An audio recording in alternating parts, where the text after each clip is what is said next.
tell us, our fans, your name and who are you, basically? Mitchell Mays, aka Mitchell Boone, and I'm one of the writers / creator, producer of Black Devil Doll.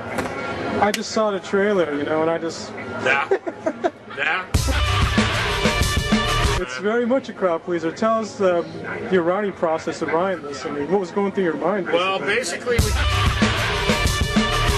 we had an idea, and it's one of those ideas where it sounds good when you're hammered, and then in the morning you're like, yeah, that's still. That's what we did. And who made the puppet? Me and do you remember the guy's name that we did the puppet with? Dan Pace. Dan Pace. And what's your name, sir? I'm Jonathan. This is the Joe Flynn Show, and I'm his. Oh, you sent me here. Yeah. A Black Devil Doll. Oh, cool. So, why Black Devil Doll? Tell us about it. Why not Black Devil Doll? I mean, yeah, it seems like everything that came out of your mind actually.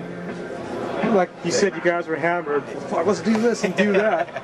Well, yeah, I mean, a lot of that is collaboration with, all three of us. I think that's the main thing to see. Four. Osteen. Well, yes, and Osteen. Tell me about Osteen. Osteen was our DP and our editor. He threw in a lot of ideas that came in, at that last stage of the storytelling part.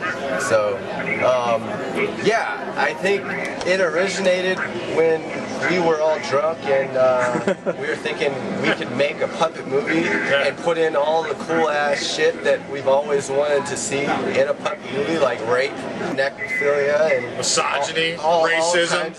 Everything that we've always wanted to see. Oh, I dig the narration, dude. Who is we wanted that? to do it, make the movie we'd like to look at. And it looks like you guys made the movie you want to make. Yeah, we didn't give it. There was not one time in the entire making of this movie where we're like, I think we're going a little too far. Yeah. Or we never said we should hold back. That was the policy. If we ever thought, man, is this a little too much, then we need to push it a little bit further. Yeah. That was probably the only policy we had while shooting the movie. Yeah. And the first time you guys did a screening, were you watching the reaction of the crowd, or were you guys into it yourselves? I mean, what was going on? Both. I mean, it was the New Beverly in Hollywood. Yeah. April 16th. And 250 people sold out, and that was a rush. Yeah. Everyone seemed to love it. Which actually, there's a track on the DVD from that screening. Wow. So you can switch on the New Beverly premiere track and watch the movie with the crowd reaction from the premiere that night. Yeah.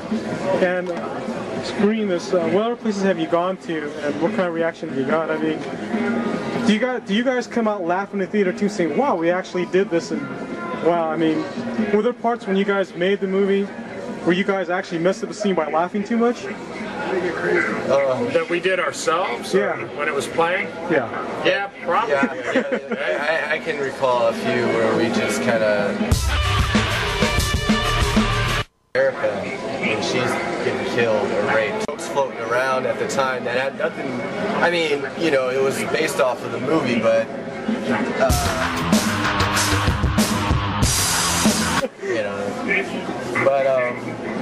I think this is the best. I had the most fun on this movie than I've had on any movie I've ever done. And doing a movie like this, how do you guys do reads without laughing? Or I mean, were there reads? Or I mean, how did this work out? I mean, I'm curious. That's my question from a technical point of view. That first sit-down table read at the house was just, it was just a good time. We just kept reading, laughing. Yeah, and it wasn't even like, let's all sit down at like the table read. Okay. We had, everyone's got the script, we're sitting around drinking, and everyone's laughing. But we lost the one girl. Yeah, one girl came, she didn't even get to the table read. It was basically... being in Vegas, I mean, what does it mean to you? I mean, being in this type of atmosphere. Well, it's great. More so than just Vegas. It's the fact that we're at Fangoria, yeah, exactly, which we've been going to for years, and now we're here, and we have a movie that's on the schedule. Like, we premiered the movie in LA the weekend of Fangoria, but it wasn't actually on the schedule. It was down the street at the New Beverly, but now it's part of it. So yeah, I mean, that must be trippy. On the schedule. On the schedule for today. I got a VIP wristband. Yeah, so it's like Tom Savini and Roger Corman and all these fucking. Yeah, it's unbelievable. That must be tripping you out. Yeah. I mean, the heroes you're watching, and your name is in the same line. Yeah. I mean, it's intense. But that must be. It's hard to describe. So here's my next question: when you walk around this and you see those people around, now knowing your name is next to it, what goes through your mind? I mean, that must be weird. It's kind of like, what do we do next? We got we have the sequel coming. Wow. And it's kind of, we got to just keep it coming. We got, let this soak into everybody's brain, let it come in, and then let's keep moving with more stuff, keep pushing it out.